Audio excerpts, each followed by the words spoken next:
All right, so sorry, it's it's enemy mine. It's enemy mine. What do you want from me? This might actually be the shortest one we've done, the shortest video we've done so far. There's been a couple of short ones. It's hard to talk about an episode like this because it's so derivative that I'm just staring at it like, okay. Like, I enjoy a decent enemy mine story, but this, you gotta change it up a little bit, you know? And frankly, I liked the enemy better. The enemy, back in TNG, Geordi, Romulan. Yeah, so Tucker is like, alright, I got this. He's testing the autopilot, which makes perfect sense. That's why he's testing it in a dangerous area with the main engineer on board the shuttle and not an adjacent shuttle pod, and Enterprise is nowhere nearby. Then, an enemy scout ship shows up and tries to destroy him because territorial aliens are territorial. That's why later, when they show up, they immediately try to contact Enterprise rather than firing on sight. Okay. So, of course, this explains why Tucker is on the ship, because he can fix things. If it wasn't Tucker, we would need someone else who had engineering status in order to be able to fix things, in order to have the episode happen. By the way, the fact that it's an engineer makes me laugh even more because of the aforementioned The Enemy back in TNG. Anyways, so the Arconians, who are here to destroy a vessel violating our territory and blah, blah, blah. You know, hang on. A lot of these notes are just whatever. I have two things to say about this scene. First of all, this is the first time I've seen Archer be diplomatic. Now, I know what you're thinking. Lore, he's kind of abrasive, and he's against the Arconians, and he's insisted on getting his own person out. In fact, at one point in the episode, he pretty much flat out says, "I'm going to pull you out, and the other guy can go burn." This is still the most diplomatic Archer's been so far, and the biggest reason why is when he talks with the other captain. You don't like me. I don't like you. You want me to leave. I am not leaving until I get my crewman. Your crewman is also missing. If we split the load, we can find you quicker. If we do that, we will be able to save your crewman, possibly save ours, and in so doing, we will leave sooner. Deal? Now, obviously, that doesn't apply to everyone, and that doesn't work with everyone, even amongst a particular species, Star Trek notwithstanding. But that is actually being diplomatic. It is the form of trying to negotiate some kind of common ground in between the two sides. And he does it. Holy crap. Now, I want you to remember that for later, because I'm going to complain about that, too. But then, well, this leads me to my second thought. Can a captain declare war? Would a captain declare war to save a crewman? Should a captain declare war to save a crewman? Now you're probably thinking, Laura, captains can't declare war. So, first of all, I'm not sure I agree with that. I'm pretty sure that there are plenty of circumstances when one captain, acting even outside of jurisdiction, is more than capable of getting a conflict going. We've actually seen plenty of examples of this across Star Trek. Never mind real life. We've also seen captains who prevent war, so that's neat too. But the second point is, you remember that idea I posited some time ago about the captain being an aspect of the state, like an actual officiate of the state? Now, obviously, that's not true in modern Trek, because it can't be. There's hundreds, if not thousands, of captains flying around in hundreds, if not thousands, of ships. It doesn't really apply the same way. But the rules are different here in this prequel era. You've got everything's of a different mentality because you've got this one ship out there which is effectively operating on behest of Earth. Frankly, given his political connections, he is, like it or not, operating on the behalf of his government. And the decisions he is making reflects those of his government. So, no, I think under this exact circumstance, it is entirely feasible for Archer to declare war. Or peace. And I think that's something that, well, honestly, I kind of think they should do more of in Enterprise. I know. Season 3, Season 4, but you get the idea and you get where I'm coming from on this, right? So, this then leads to my earlier questions. Under those auspices, would they should they declare war on a hostile alien power to save their crew, or an individual crewman? I'm not going to give any answers there. I'm curious what you think on that. Just food for thought. Anywho, so there's this wonderful line, which I actually wrote down later. One piece of good news, it's warming up a bit. Because remember, there's this bit where they mention that he's cold and he's having trouble adapting. Okay, cool. You notice the reptilian dude seems to be doing better at night than during the day. Sure. You know, I hate to repeat myself because I've talked about this several times when it comes to Star Trek in particular, but also real life. You can communicate to someone without using words. It's possible. It is more than feasible to do. I, of course, have shared the Arby story several times, but even since then, I've been able to communicate with people who either don't know my language or I can barely understand them, just with simple and quick, efficient gestures. It's a whole study. And I admit I find communication as a concept fascinating, since there are so many ways we talk without ever using our words. So, they could do this in this episode, and they don't. Of course they don't. They almost never do that on Star Trek. You know what Star Trek lack of communication boils down to? Yelling at the other person in their native language with absolutely no clues as to what they're saying, other than their tone. In fact, at several points, Tucker actually says, I don't know what you're saying. Now, divorce the language from that. So all you're left with is, at which point that sounds antagonistic or hostile and might be considered something an enemy would say. Instead, by sheer magical coincidence, the guy understands, okay, I'll unbind you so you can work on the thing for me. What? This is actually part of what irritates me. I don't mean to throw shade at the writing here. This is a somewhat more rare writer of Enterprise. He did Minefield a few episodes ago. He'll be doing some episodes in the future.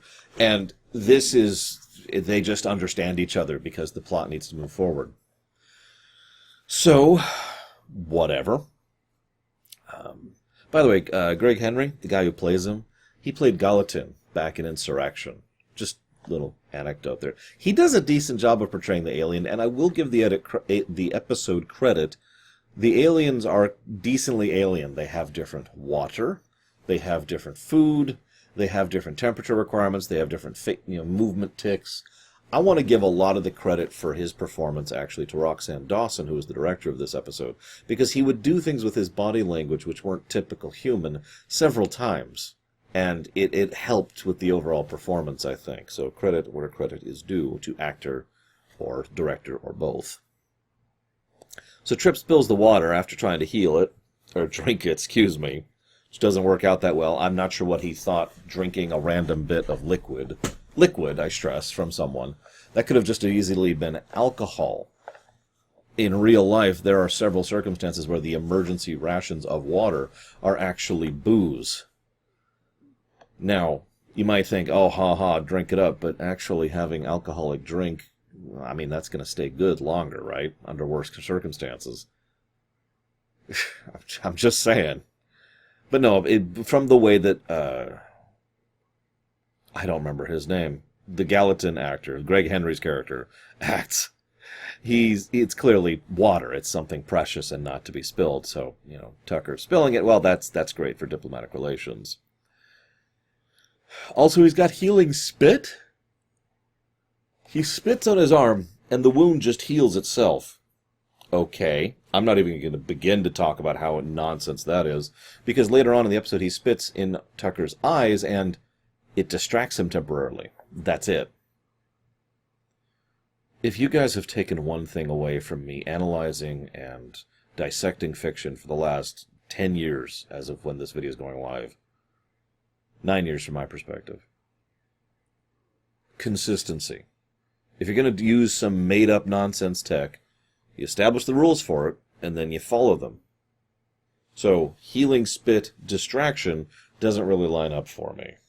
It's a minor thing, but you can see why it's just dragging little things like this drag the episode down. This also leads to a couple of things. No food, no water. Tucker tricks him. Okay, that's neat. Archer gets upset because the Arconians could have called in more ships to help with the search, and he's so pissed off that they didn't call in more ships. That's bad diplomacy. That's Archer being a moron right there. He's upset because he's trying to find Trip. Sure. He's not good at being a captain. Okay. Like I said, we've kind of established both of these character points already. But them pulling in more ships just means they're more likely to try and shoot at you until you leave. Right? Because let's be honest, probably the single biggest reason why the enemy ship, and yeah, I'm going to call them that because they are effectively the enemy right now, didn't decide to just open fire on you when you said you weren't leaving, was because you were probably a match for them. So don't just kind of put more guns into the enemy's camp, okay? Anywho, so they mention it's going to get to 170 degrees, which is about 338 degrees Fahrenheit, and that's awful. And I noticed at this point that I was only halfway through the episode. Once again, the episode just drags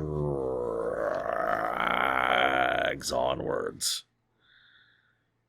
So they fight. I have nothing to say about the fight. Then Tucker does the very first time where he actually performs legitimately good non-vocal communication. You know what it does? Picks up the gun, points it at him, and then throws it over the hill. That's good communication. You are at my mercy, and I am throwing that away because I need to work with you. That is a huge thing right there, and immediately and apparently understandable under the circumstances by both people. That's good. Where was that earlier, Trip? Come on, man. So, then, you remember Shuttlepod 1? I do, because it's still my favorite episode to date. One of the things they did that was very smart is they didn't show Enterprise coming to save them, and they didn't show Enterprise like, oh god, we gotta find them, which they could have done, and Star Trek has done that several times. So they do that here. They do it wrong. They show Enterprise being like, oh my god, it's them. We need to find them. Quick, let's go to them. I wouldn't have done basically any of that. I think it hurts the episode and it hurts the drama of it. But more to the point, it also hurts any form of tension. We know at that point that the only dilemma is the interaction and the diplomatic connection with the Arconians, not whether or not he's going to be rescued. But because we know that, the rescue itself suddenly loses any significance. However, I will give this to Trenier and Roxanne Dawson. His speech about how he doesn't regret dying on this random moon in the middle of nowhere is actually a pretty good speech. Because he's done so many things with his life that he felt it was worth it. I wonder how many people in real life would say that if they died, right now, it was worth it, that their life was worth living. I wouldn't. You don't have to answer whether you would or not. That's a little personal. It's just interesting to think about. And he does a great job of presenting it, because Trenier's awesome. He's one of my favorite actors on this show. Two things before we cut off. First, Archer is right, because this is so stupid. I get it. Archer was diplomatic. I even praised that. Remember? Said we'd call back to it. But the problem here is that Archer is portrayed as being better than the Vulcans in a passive sort of narrative sense. You have accomplished in 2 days what the Vulcans have not managed in a century. You get all the credit. Voyager did this a lot, where even in an episode that wasn't really about her, or wasn't really focused on her, it turns out that Janeway was right, or that Seven learns a lesson. That's another thing they did in a similar manner. And it's just eyebrow rolling. Yes, eyebrow rolling. It's much harder to do. The second thing, why is the enemy mine scenario so interesting? Obviously, this goes back to that film, I can't think of the name of right now. It's a World War II bit. With a Japanese soldier, American soldier, I believe. And it's a good flick. I haven't watched it in an extraordinarily long amount of time. I haven't seen that since I was a kid. But I remember it fondly. And, of course, there's Enemy Mine, the novel, and then there's Enemy Mine, the movie, which was made based off of that. And the concept has snuck its way into fiction in many ways, which is good. It's a good concept. But why is it so engaging? If I might be so bold, I think part of what's so interesting about it is because it's optimistic without being saccharine, right? The idea that two enemies under dire circumstances can learn to overcome their differences and work together, that's a strong message. In fact, to be 100% blunt, that's human society in a nutshell. No, really. Individuals are in competition for resources, but then they band together. But now we have tribes which are in competition, but then they band together. But now we have cities that are... You get where I'm going with this. The idea of cooperation being a development, a progression of sentient and sapient life is an idea that appeals to me tremendously, ignoring the fact that I believe in that concept, for lack of a better way to put that. So I think that's part of the appeal. But the other part of the appeal, I think, is just it's so relatable. Hear me out for a second. Let's say two nobles are forced into a dire circumstance and are forced to work together. Do you think they would? What about two corporate heads? Two emperors? You probably already see where I'm going with this. Because, while I'm sure there are some circumstances where that could work out, truth be told, I feel like those types of people, the upper crust, are less likely to actually get along with each other because not only do they have more of a stake in hating each other, but they are... I'm trying to think how to say this without saying they're stupider. They have less in common. There we go. They have a lot less in common, and a lot more to lose if they decide to cooperate with this person. Now take two grunts, two gropos, two crewmen, or enlisted men, or workers in a field, or geeks who watch Star Trek. You get where I'm going with this. The idea being that the ground level of it, the ground level is part of what makes it so relatable. We have so many stories in real-life history of a soldier and a soldier, or however many number. It's not always just one-to-one, but soldiers finding that they have surprisingly common ground with each other. Because they're people, down-to-earth, ground-level people, who care about the same general concepts, even though their cultures and their languages and their upbringings are different. We are more united. We are more... How do I phrase this? We are more alike than we are not. Now, I don't want us to all be the same. That would just be homogenization. That would just be a giant, unending slate of gray. But we can be unified because of how many things we have working for us together without necessarily being carbon copies of each other. And that is the enemy mind concept in a nutshell. Two people who are enemies, who nevertheless have enough similarities and enough desire to work together to cooperate, and the result being a good one. I don't know. What do you think? Either way, this episode is very, very bland. I hate to say that after all that speech. It's got good performance by Trenier. It's got good performance by Greg Henry. It's got good directing by Roxanne Dawson. But this is exactly the definition of average. If I did decide to codify this, which I probably will not, this would be the definition of a rumination. Because, ugh. Now, if I'm not mistaken with my timing, we're nearing the end of the year here. Which also means that we're nearing the end of my particular recording cycle here.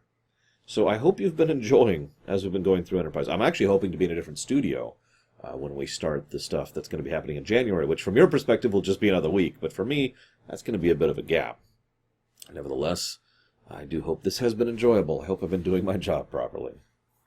I'll see you next time, guys.